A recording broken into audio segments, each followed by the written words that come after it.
좋아요와 구독하기는 사랑입니다.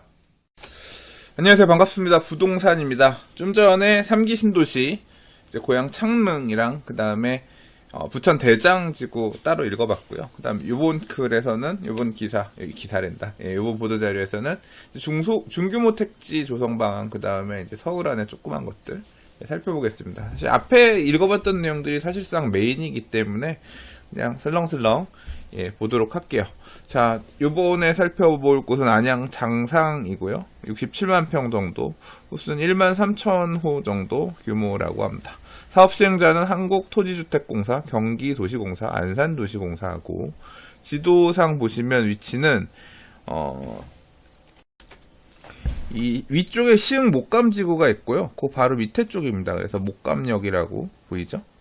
안산 JC 사이에 끼고 있는 요 부지입니다. 그래서 안산, 군포, 시흥, 목감하고 이제 교차하는 곳 쪽에 이제 맞닿아 있는 길쭉한 이 땅이 되는데요. 자, 개발 구상은 여기도 전체 사업 부지 중에서 11만 평 정도, 가용 면적의 36% 정도는 자족 용지로 조성하겠다라고 하고 있고, 신안산선 교통대책은 신안산선 노선 변경 및 지구 내 지하철역하고 광장을 신설하겠다. 신안산선 가는 길을 약간 틀어가지고 이 안에 지하철을 넣겠다라고 합니다. 그리고 뭐 광명의 서울 고속도로 IC 진입도로 신설하겠다라고 하고, 그다음 장하로 확장, 도로 확장해서 교통대책 수립해가지고 1만 3천 호 정도 공급하겠다. 자, 이 지역 같은 경우는 신안산선이 들어오기 때문에 신안산선 타면 여의도까지 30분 대에 도착 가능하다. 30분 대면 30분이에요? 40분이에요? 아무튼 그렇게 하겠다고 하고요. 그 다음에 용인 구성역인데요. 이쪽도 물량이 좀 있습니다. 11,000호 정도 되는데, 위치는 용인시 보정동 일원에 경기도시공사, 용인도시공사 등이 이제 1만 1천 호, 구성역 주변으로 해서 이제 1만 1천 호 정도 공급을 하게 되는데, 여기는 GTX A 용인역, 개통 시에 삼성역까지 15분에 도착한다. 이 구성은 분당에서 내려오면 남쪽에 있는 것이죠. 그래서 여기 스마트 IC, 경부고속도로 스마트 IC를 신설한다고 합니다. 이쪽에서 바로 들어갈 수 있게끔. 여기만 좋은 게 아니라 주변에 이 라인이 원래 용인 난개발 이래가지고 이 지역에도 아파트 옛날부터 많이 졌거든요. 90년대부터 져서 들어갔었거든요. 신도시 짓고 나서 이후에. 그래서 뭐 주변에 죽전이라든가 구성 이 주변 쪽 다른 용인 쪽에 있는 분들도 요 생기면 좋긴 할 것 같습니다. 자, 그리고 개발 구상 보면 가처분 면적의 35%를 자족용지로 조성하겠다. 자족용지 맨날 들어가네요. 그리고 전체 면적의 29%는 공원으로 조성하겠다라고 하고 있고요. 자, 다음 안산 신길인데 여기는 7,000호 정도. 신안산선 연계할 경우에 금천구까지 30분대에 갈 수 있다. 뭐 이제 거의 오이도 가기 전에 이제 그쪽이네요. 다음 수원 당수 여기가 5,000호 정도인데, 여기도 이 광교를 지나서 신분당선 연장선이 들어오게 되면 이제 뭐 강남역까지 40분대에 갈 수 있는 곳이라고 합니다. 뭐, 요 정도가 중형 택지들이고요. 이제 도심형 주택 공급 방안을 좀 보도록 하겠습니다. 좋아요와 구독하기는 사랑입니다. 이 도심형 주택 공급 방안은 서울시 안에 넣겠다라고 하는 건데, 정부의 또는 서울시의 이제까지의 스탠스는 보면 명확합니다. 어떻게 명확하냐면, 정비 사업 활성화는 아니에요. 재개발, 재건축 등의 활성화는 아니고, 기존의 도심지 안에서는 이상하게도 참 이 업무시설을 지어야 되는 데에다 자꾸 주택을 넣겠다라고 하죠. 그러니까 상업지역에 주거비율을 높이겠다. 대신 주거비율을 올려줄 수는 있는데 임대아파트를 많이 넣어라. 그런 조건으로 용적률도 올려주고 주거비율도 올려주겠다. 이런 형태가 한 꼭지고요. 사실 이런 철학은 어디서 근거하는지 모르겠어요. 왜 그런지 전 모르겠지만 그냥 재개발 재건축을 활성화해주면 되지. 왜 자꾸 주택 지어야 되는데 주택지를 해제를 시켜가지고 못 짓게 하고 아파트를 못 짓게 하고 빌딩을 지어야 될 때는 빌딩을 주거용으로 사용할 수 있게끔 져라 라는 식으로 해서 돌리게끔 하려고 하는 건지 어떤 철학에 근거한 건지 진짜 모르겠습니다. 근데 이제 그 정비사업은 아무튼 활성화하게 되기 힘드니까 정비사업 쪽이 활성화되면 아무래도 부동산 가격이 급등한다던가 그런 시장이 불안해지는 이런 부분들이 계속 신경이 쓰일 수 있겠죠. 아무튼 그런 이유 때문인지 모르겠지만 결국은 공급을 늘려야겠긴 하겠고 재개발, 재건축 등 민간 정비 사업을 활성화시키는 불을 지피는 그런 형태의 정책을 드러내지는 못할 것 같겠고 그러다 보니까 이제 나온 방식이 있는 땅을 모두 끌어 쓰자인 것 같은데요. 그래서 이번에도 우리 영혼까지 끌어 모은다고 하잖아요. 열심히 끌어 모았습니다. 첫 번째 유형이 뭐냐면 지하철역 복합 개발입니다. 그래서 지하철역 부지를 활용해서 업무 상업시설과 공공주택을 복합 개발하겠다. 그래서 뭐예요? 공공주택을 복합 개발한다 그랬죠. 민간주택이 아니라 공공주택. 그래서 이 공공주택의 형태는 공공분양이나 주로 아마도 임대 목적의 주택들 이런 형태가 되죠. 집을 짓긴 짓는데 니들 거라고는 안 했어. 뭐 이런 의미일 수도 있을 것 같고요. 공공이 확보해서 임대 목적으로 사용하는 주택 뭐 이런 형태로 갈 수도 있을 것 같습니다. 맨날 얘기 나오던 참 저 좋은 땅에는 뭘 지으려고 저렇게 비워놨나 싶었던 사당역 복합환승센터 1200호 정도가 일단 여기 들어갈 거라고 하고 여기는 집만 짓는 게 아니라 보셨던 것처럼 지하철역 부지를 활용해서 업무 상업시설 안에 주택지도 일부 넣겠다라고 하는 거니까 그 얘기죠. 제가 기억하기로는 요 사당역 복합환승센터 이 옆쪽에 가면 그 공공주택지구 조그만 거 하나 있습니다. 지금 정확하게 이름이 기억이 안 나는데 막 그 남부산으로 타고 가다 보면 이 뭐 돌 팔고 막 그래가지고 왜 저 땅은 저렇게 놀려놓나 어릴 때부터 맨날 보던 땅인데 아무튼 그 옆쪽인데 요 라인들도 조금 앞으로 이제 뭐 뭔가가 들어서면서 좀 더 북적북적 번화해지겠다. 상동 상계 지역 같은 경우도 이 안에서도 상동역 창업문화산업단지 복합개발 안에 보면 이 안에다가 주택을 조금 끼워 넣겠다고 합니다. 여기는 한 500세대 정도 들어가네요. 그래서 이렇게 지하철역 주변으로 개발하는 이런 모델이 있고요. 또 하나는 도심 공공부지 활용입니다. 자, 주차장으로 사용되고 있는 땅 또는 공공청사 부지 등 도심 안에 공공이 보유하고 있는 부지 안에다가 집을 짓겠다. 이거 집 지어서 분양할까요? 세놓을까요? 이런 주택은 분양할 수 없겠죠. 공공이 보유하면서 어떤 보통 배려계층들, 이번 주거복지 로드맵에서도 보면 청년, 노약자, 그 다음 신혼부부, 뭐 하나 또 계층 뭐더라? 그러니까 이렇게 배려계층들, 뭐 이런 쪽에다가 주택 공급하는 이제 그런 방식의 일환 정도로 보면 될 것 같습니다. 그래서 성남 공영주차장 대상부지, 그 다음에 여기는 마곡의 R&D 센터 도전숙 개발, 뭐 이렇게 도전숙 같은 경우 도전숙이라는 개념은 뭐예요? 의미가 뭔지 정확하게 모르겠네. 기숙사 뭐 이런 느낌이죠. 그러니까 업무시설 안에서 그런 이 마곡지구 안에 회사 출퇴근하는 사람들이 이용할 수 있는 기숙사 같은 개념에 어떻게 보면 공유 주거 뭐 이런 형태로도 볼 수 있을 것 같긴 한데 아무튼 뭐 그런 것도 한다라고 하고요. 근데 이거 공영주차장에 아파트 지으면 주차장은 없어지는 건가요? 아니면 임대 목적으로 쓰니까 주차를 지하로 많이 빼고 그래서 지역 주민들이 이용할 수 있는 주차장은 남겨놓고 그 위에다가 뭐 임대주택으로 활용을 한다든가 뭐 그런 형태도 될 수 있겠네요. 자, 다음 유형은 유휴부지 활용 중에서 군 유휴부지 활용입니다. 군관사, 도심 내 노후 군관사 등을 LH가 활용을 해서 공공주택을 건설하겠다라고 하는 건데 대방동의 군부지 1000호, 관악구의 군관사 2곳을 1200호 정도에서 주택 공급을 하겠다라고 합니다. 군부대, 군관사 이런 거 같은 경우는 단순히 임대 목적이 아니라 시행해가지고 분양할 수도 있을 만한 그런 토지겠다라고 생각됩니다. 이 공급 방식에 대해서는 이번에 얘기하지 않고 있어요. 어떻게 공급할 건지 이 보도자료에는 없습니다.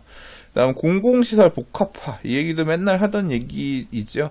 노후된 저층 공공시설을 공공시설 더하기 공공주택으로 복합 개발하겠다. 그래서 뭐 주민센터라던가 아니면 뭐 심지어는 경찰서 뭐 이런 공공시설들의 개발하면서 개발 방식이 아파트, 임대주택들을 끼워서 개발하겠다. 여기 뭐 사당 주민센터 라든가 중랑구 망우동 공영주차장, 이건 그때그때 끌어 쓸 수 있는 것들 다 끌어 써서 이렇게 가나봐요. 공영주차장에도 임대아파트를 짓는다라고 하네요. 주차장 짓고 그 위에는 아파트. 예. 임대 목적의 주택이겠죠. 분양받으라고 하면 분양 받으시겠어요? 나는 안 받을 것 같아. 아마 임대 목적의 주택일 것 같습니다. 자, 그 다음에 서울 주택공급 확대를 위한 제도 개선. 아까 잠깐 말씀드렸죠. 상업지역, 준주거 지역의 용적률 완화를 하겠다. 2019년 3월부터 시행되고 있는데 상업지역이 400에서 600, 준주거가 400에서 500으로 완화되고 한시적으로 시행하게 되는데 이거 이제 결국 임대아파트 늘려주고, 예, 그리고 용적률 주거비율 높여주겠다 그런 얘기였고요. 그다음 역세권 청년주택의 경우 범위를 확대하겠다 그러는데 이게 아마 그걸 겁니다. 1차 역세권의 개념을 250m였던, 그래서 이제 그 안에서 이 역세권 청년주택이 이름이 자꾸 합쳐서 쓰겠다, 따로 쓰겠다라고 했는데 정부 발표 자료에서도 자꾸 혼란스럽게 중복해서 사용되고 있는 것 같아요. 공공지원주택으로 통일한다 그랬다가 여전히 역세권 청년주택으로 표시가 되는데, 역세권 청년주택 얘기는 그런 거예요. 서울시에서 추진해왔던. 그러니까 1차 역세권 250m 이내의 경우에 기존의 3종 일반 주거지역이라고 하더라도 최대 상업지역으로까지 상향을 해서 늘어나는 용적률 부분들, 이런 용적률이 늘어나게끔 혜택을 주겠다. 이 1차 역세권인 이유, 그러니까 1차 역세권 조건이 지하철역에서 250m 이내이면서 이 접하고 있는 도로가 25m 도로였나? 40m 도로였나? 제가 도로 사이즈 정확히 기억이 안 나요. 그래서 도로의 기준이 있습니다. 그래서 그런 도로가 얼마 이상 교차하는 그런 역 경우에 뭐 적용된다라고 해서 할 수 있는 지하철역이 정해지는 걸로 알고 있는데, 그 안에 용적률을 이렇게 뻥튀기해서 임대 목적으로 집을 지어주게 된다라고 하면 여기 가까우니까 차가 없는 사람들도 들어와서 살 수 있을 거다. 그래서 이제 용적률을 그렇게 높여준다고 하더라도 밀도가 늘어나는 부분에 대한 스트레스가 상대적으로 적을 것이다. 이제 그런 관점에서 이런 방안들이 도입된 걸로 알고 있고요. 예, 그런 거 같고요. 제 의견입니다. 생각입니다. 근데 이제 그걸 확대한다 그랬는데 이게 아마 250m가 350m 범위까지 더 늘어난 걸로 알고 있습니다. 그리고 범위를 추가 확대를 검토하겠다. 예, 뭐 그렇게 얘기를 하고 있습니다. 이 영상에선 조금 잘려가서 안 보이겠지만 원래 역도 범위가 옛날에 대중교통 중심 역이었는데 모든 역으로 확대를 하고, 그 다음에 승강장 경계도 250m에서 350m로 늘리는 부분을 추가 확대 검토하겠다. 뭐 이런 정도로 이해를 하시면 될 것 같고요. 이거 받아서 사업 시행하려고 하는 민간 사업자들은 되게 많이 있죠. 자, 그래서 3차 발표지구 리스트에서 서울 안에서도 이것저것 끌어가지고 1517호를 일단 짓겠다라고 해서 내놨네요. 이게 아마 호로 표시되는 게 우리가 생각하는 아파트 개념보다는 아무래도 임대 목적 주택이니까 좁은 주택이거나 원룸들 이런 것들이 좀 많지 않을까, 개인적으로 그렇게 생각이 들고요. 그런 부분 포함해서 그 정도고, 그래서 총 10만 호 정도 되는데 11만 호네요. 서울 안이 만 호 정도가 되고요. 그 다음에 이제 경기권역이 보시면 한 10만 호 정도. 아까 고양 창릉이 3만 8천으로 제일 많았고, 부천 대장이 2만, 그 다음에 안산 장상이 13,000, 아까 그리고 용인 구성이 11,000, 그리고 뭐 중형 택지 중에서 안산 신길 수원 당수 5,000, 7,000, 5,000 그랬죠. 예, 그리고 광명 테크노 안양 인덕원 뭐 이런 것도 있네요. 아까 그림상에서는 안 나왔는데. 예, 그래서 뭐 요 정도 11만 호 정도 3차로 공급하겠다. 서울 안에서는 역시 뭐 이제 땅이 없고, 실질적으로는 앞에 영상에서 살펴봤었던 고양 창릉이랑 부천 대장이 핵심이다. 뭐 이 정도로 정리를 할 수 있을 것 같습니다. 좋아요와 구독하기는 사랑입니다. 자, 공급 계획은 어떻게 가느냐? 일단 아까 좀 면적 크지 않았던 데들 있죠. 중소규모 택지는 2020년부터 입주자 모집 분양을 개시한다라고 하고, 이거 선분양이란 얘기네요. 선분양이란 얘기죠. 예, 후분양한다며 공공 자기들끼리도 기존에 후분양을 유도하겠다라고 하고, 신도시는 또 선분양하고 공공택지 선분양하고 알 수 없습니다. 자, 신도시는 2022년부터 순차적으로 입주자 모집 분양을 하겠다는 얘기인데 2020년 지구 지정, 2021년 지구 계획 등을 거쳐서 2022년부터 모집하겠다 라고 합니다. 그래서 신도시라고 하는 건 아까 고양 창릉, 부천 대장을 얘기하는 거겠죠. 2022년에 분양할 수 있을까요? 3년, 2019년, 20년, 21년, 22년 3년 정도 남았는데 빡빡하죠. 기존에 지정했던 공급 방안에 따라 지정했던 지역들 같은 경우는 2020년부터 순차적으로 입주자 모집을 할 예정이라고 합니다. 그래서 이런 서울 수도권 중심의 이 수도권에 있는, 그러니까 서울 주변에 있는 이런 신도시 또는 중소택지들의 분양들이 있을 거다. 그래서 기존에 지정했던 지역들, 수도권의 14개 공공주택지구 추진 현황을 이렇게 리스팅을 해놨는데요. 보니까 6만 1,900호 정도의 물량들 지구 지정은 이미 다 완료를 했고요. 그래서 이제 지구 계획 예정이 2020년 상반기 정도면 얼추 기존에 초기 진행됐던 데들 같은 경우는 얘기들이 얼추 마무리가 된 것 같습니다. 자, 여기까지 보도자료 내용인데요. 보도자료 내용 여기까지 보고요.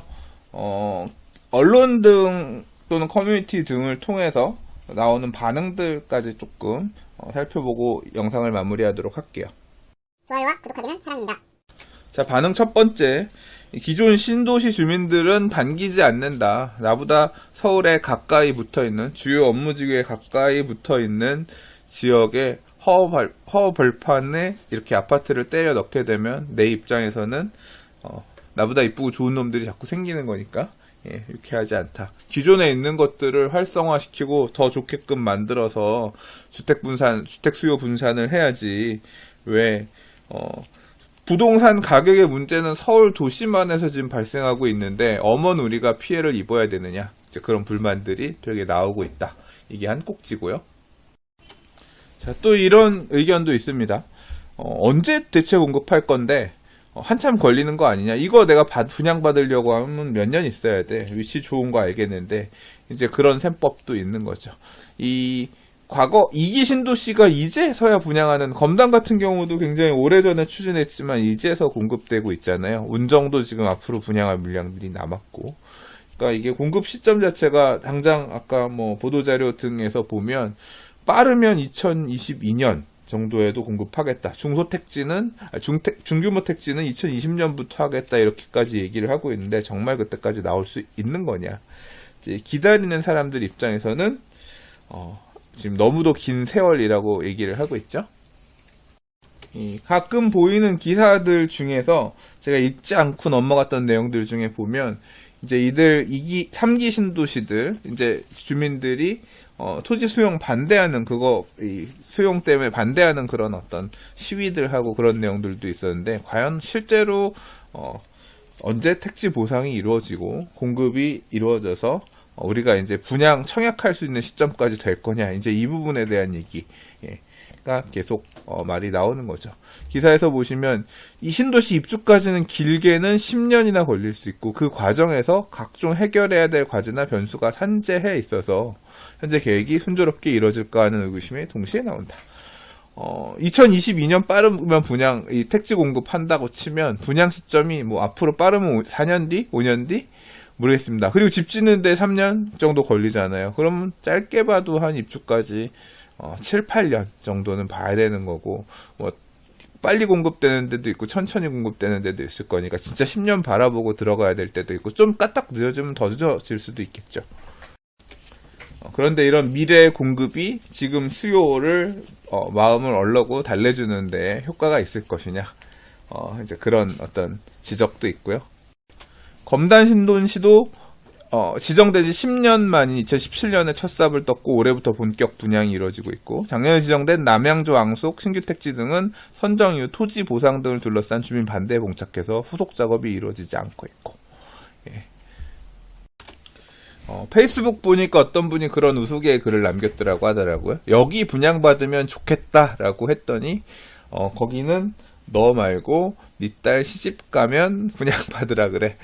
이제 그런 식으로 누가 답글을 남기셨다고 하는데, 오래 걸릴 거다라는 얘기인 거죠. 이게 기다리고 있었지만 실제 공급까지는, 분양까지는 오래 걸리기 때문에 이제 당사자가 아니라 당사자 자녀가 결혼해서 분양받는 그런 대로 봐라, 그런 우스개 또 얘기도 했다라고 하더라고요.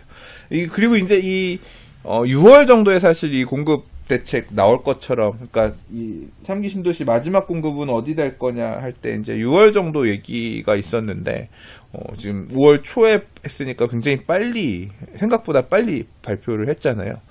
근데 지금 왜 이렇게 빨리 발표했느냐에 대한 얘기도 보니까 이제 요새 지금 4월까지 잠잠했던 서울 집값이 재반등 기미를 보이자 추가 택지 발표를 통해서 공급 더 할 거니까 시장아 좀 잠잠히 있어라, 뭐 이제 어떤 그런 의도도 포함되지 않았나, 이제 그런 내용까지도 지금 덧붙이고 있는 것 같습니다. 좋아요와 구독하기는 사랑입니다. 한편 이제 서울 쪽 분들 얘기들을 들어보면 그런 얘기들 많습니다.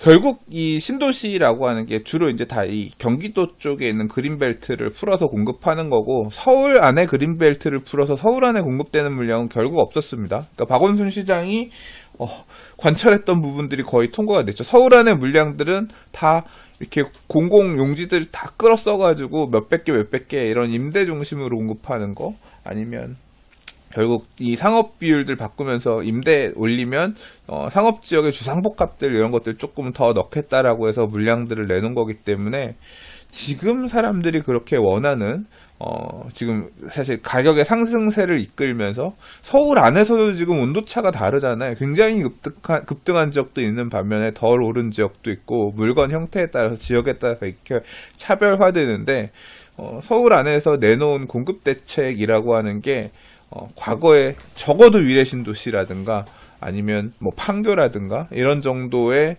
무게감 있는 그런 공급은 아니지 않은가, 이제 그런 얘기도 있고, 결국은 이 서울 인기 지역의 재개발, 재건축 등을 통해서 공급되는 좋은 입지의 새 아파트들, 이런 수요가 굉장히 어떤 시장의 에너지로서 가격을 끌어올리는데 지금 역할을 하고 있는 상황인 건데, 결국 내놓은 정부의 공급 대책이라고 하는 게 물론 이 그린벨트들 위치들 잘 잡아가지고 잘 풀어내긴 했습니다만, 과연 얼마나 지금의 수요를 충족시켜줄 만한 공급이냐에 대해서 여전히 누구는 그런 얘기를 하더라고요. 결국 서울 안만 더 단단히 공고해주는 이 성 안하고 성 밖에 이 차이가 나는 것들을 드러나게끔 하는 그런 결과가 될 거다. 뭐 요번에 고양 창릉도 굉장히 좋은 위치고 하긴 하지만, 나중에 집값은 고양 창릉 쪽이 비쌀까요? 아니면 그 안쪽에 있는 상암이나 아니면 뭐 수색 증산 뉴타운으로 지어지는 아파트나 가재울 뉴타운으로 지어지는 아파트가 더 비쌀까요? 실제로 뭐 그건 나중에 가봐야 알겠습니다만, 실제로 이 3기 신도시 지정되어서 공급되어지는 이 주택들의 가격들이 이 안쪽에 있는 가격들을 밑에서 받쳐주는 그런 역할을 할 수도 있습니다. 그리고 결국은 지금 이 도심 안에서 사람들이 굉장히 많이 갖고 싶어하는 이런 인기적의 주요 주택들의 공급이 확대될 거란 얘기가 아니기 때문에, 또는 그런 지역들의 공급에 영향을 끼칠 만한 과거 이명박 대통령 시절의 보금자리 주택은 3곡, 4곡 이런 강남 바로 딱 옆에 있는 인접한 그린벨트를 풀었기 때문에 그걸 갖다가 그 당시에 얼마나 싸게 공급했어요. 굉장히 시장에 타격이 있었지만, 이번 3기 신도시의 물량들은 그 정도 파괴력이 있는 건 아니기 때문에 결국 성 안과 밖을 나누는, 결국 성 안은 더 단단하게 공고해질 것이다. 이제 그런 의견들도 많이 보입니다. 관련된 글들을 조금 보면, 이런 글도 카페에 올라와서 많은 사람들에게 공유가 됐는데, 이번 신도시 발표로 망한 지역과 승리한 지역 정리한다 해놨는데, 이런 식으로 얘기하죠. 신도시 기준, 그러니까 이번에 3기 신도시 발표한 지역, 3기 신도시들 기준으로 해서 그 안쪽이 망한 게 아니라 그 바깥쪽에 있는 낡은 주택들이나 바깥쪽에 앞으로 공급하기로 한 애들이 강력한 경쟁사가 생겼기 때문에 안 좋은 거다, 이제 이런 평가도 있고, 또 이제 서울 안에 있는 주택을 가지고 있는 분 입장에서는 이렇게 얘기하죠. 서울 요지에 집을 가지면 신도시 소식이 반갑습니다. 서울 요지에 집을 가진 사람은 더 노후가 탄탄해지겠구나 하는 생각을 하게 되었습니다. 이제 이런 식으로 지금의 3기 신도시 공급 대책들을 받아들이고 있더라 하는 거죠. 좋아요와 구독하기는 사랑입니다. 자, 이 정도로 5월 7일 국토부에서 발표한 3기 신도시 관련한 공급대책 내용들 이것저것 좀 살펴봤습니다. 여러분 생각 의견은 어떠신가요? 제 의견을 말하자면 이렇습니다. 이 3기 신도시의 물량들은 충분히 매력적인 위치에 있다고 생각하고요. 이 3기 신도시 말고 좀 앞서서 지금 요새 분양시장이 굉장히 핫한 게 뭔가요? 북일에 그리고 올해 나올 것들 중에서는 이제 과천 제이드자이부터 시작할 건데 과천 지식정보타운 분양도 있을 거고요. 하남의 가밀지구 같은 경우도 굉장히 핫했었죠. 예. 그러니까 이런 공공택지들 분양 물량 중에서 그린벨트 중에서 좋은 입지, 서울 안에서도 인기 지역들 인근에 붙어 있는 이런 공공택지들은 굉장히 지금 시점에서도 분양을 하면 난리가 날 정도로 뭐 청약코트라인이 80, 테라스하우스 인기타입 이런 건 82점 이런 건 저는 그런 점수가 있는지도 처음 봤는데 그럴 정도로 지금도 되게 인기가 좋지요. 매력적인 분양가로 공급이 된다면 그리고 매력적인 분양가로 공급될 가능성이 크다고 생각합니다. 예, 그렇게 된다라고 하면 그 시점 가서는 굉장히 매력적인 분양 물량이 될 수 있을 거라고 생각하고요. 능력이 된다면 조건이 된다라고 하면 그때 가서 청약해볼 만한 그런 물량들도 꽤 있을 거라고 생각합니다. 관심 가는 지역들도 있고요. 그러나 지금 당장 내후년의 부동산 시장도 잘 모르겠는데, 공급이 이루어지게 되는 3년, 4년 뒤, 5년 뒤, 이 시절에 얼마나 부동산을 사야겠다, 마음 먹고 이렇게 기다리고 있을지, 이제 4년 뒤, 5년 뒤의 부동산 시장에 대한 얘기는 참 알 수 없기 때문에, 그때 가서 사실 생각해 볼 문제이긴 하죠. 가는 과정에서 부동산 가격이 앞으로 얼마나 폭등할지, 또는 또 폭락할지 모르는 상황인 거기 때문에, 그냥 정부가 애초에 3기 신도시 공급할 때 공급 대책을 내놓을 때 발표했던 내용이 그거였습니다. 2022년, 23년 이후에도 주택 물량이 떨어지지 않게 장기적으로 안정적인 공급 물량을 확대하고자 지정한다 했던 거기 때문에 그 말 그대로 얘기했던 그 의미대로 찾는다라고 하면 그 의미에 따라서 공급을 놓지 않겠다라고 하는 얘기니까 얘기한 어떤 그 목적대로 충분히 작동하지 않을까 생각은 들고요. 한편 이런 3기 신도시 발표에서 빼놓지 않았던 부분들이 자족에 대한 얘기들, 그래서 테크노밸리처럼 테크노밸리의 몇 배 이런 식으로 면적을 얘기했잖아요. 그래서 그런 부분들을 되게 신경 써가지고 사람들 일자리들도 채워가면서 가는 물량들을 만들려고 노력했고, 한편 진짜 신경 많이 쓰려고, 이게 얼마나 실현 가능성이 있을지 모르겠지만 일단 교통 개선 대책들을 내놨잖아요. 그래서 GTX A, B, C 아직 지금 꿈속에만 있는, 언제 실현될지 잘 모르겠는 먼 미래 얘기지만 이제 그 부분들을 좀 가시화하기 위해서 그 GTX-A라든가 GTX-B라든가, 특히 이제 GTX-B가 가능성이 약간 아리까리했는데 이제 그걸 높이기 위해서 그 지역에다 인구 밀도를 높이고자 하는, 주택 공급을 하고자 하는 이제 그런 시도들, 그걸 통해서 기존에 있었던 더 멀리 떨어져 있는 것도 연결하면서 하려고 하는 이제 그런 부분들을 신경을 쓴 것 같고, 그 내용에 따라서 이 교통 개선에 따라서 개탄 지역들이 지금 사실 나오고 있죠. 이제 이런 지역 분들께는 축하드린다고 말씀드리고 싶고요. 한편으로는 3기 신도시 지정한다 했다라고 하다가 못 받은 데들, 김포 고촌도 있을 수도 있고, 그 다음에 광명 같은 경우도 되게 엊그저께 기사에서는 광명이 거의 될 것처럼, 광명 시흥 거의 될 것처럼 얘기했지만 빠졌잖아요. 장점도 있고 단점도 있겠지만, 이제 기대했다가 이제 그 혜택을 상대적으로 좀 덜 보게 된 지역들, 이런 주민들 입장에서 좀 아쉬울 수도 있을 것 같고, 제가 과거에 블로그에도 썼었습니다만, 이 신도시가 옛날 개념처럼 엄청 큰 규모로 들어가는 게 아니라 공공주택지구 중심으로 이렇게 공급이 되면서 그린벨트를 굉장히 가까이 있는 걸 풀리기 시작하면서 규모가 제한이 됐거든요.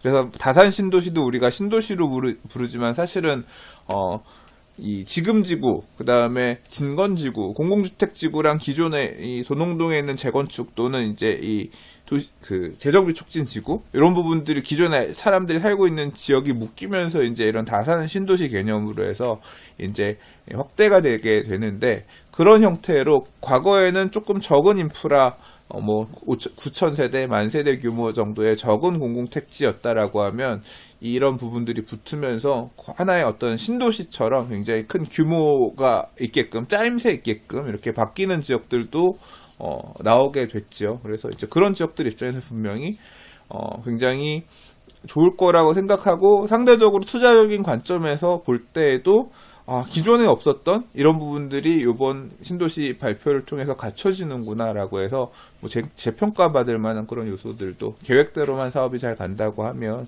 있을 것 같습니다. 그래서 여러 가지 생각해 볼 만한 이슈들을 많이 제공한 그런 이벤트, 공급 이벤트가 아니었나 생각합니다. 자, 그리고 저도 이제 부동산 시장을 한 16년 정도 밀도 있게 보다 보니까 생각나는 건데, 끝날 때까지 끝난 게 아닌 것 같아요. 이번에 물먹은 지역들, 안 된 지역들 있잖아요.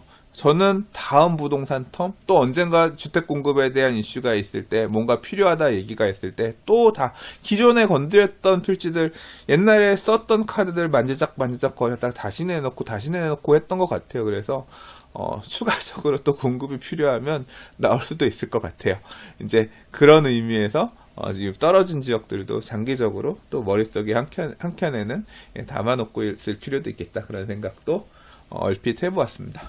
자, 3기 신도시 관련해서 꽤 긴 영상을 남겨드렸는데요. 어떻게 도움이 되셨나 모르겠습니다. 아무튼 오늘도 봐주셔서 들어주셔서 감사하고요. 내일 다른 부동산 뉴스 이슈 가지고 인사드리도록 하겠습니다. 감사드리고요. 또 뵙겠습니다. 감사합니다. 좋아요, 구독하기는 사랑입니다. 부동산이었습니다. 좋아요와 구독하기는 사랑입니다.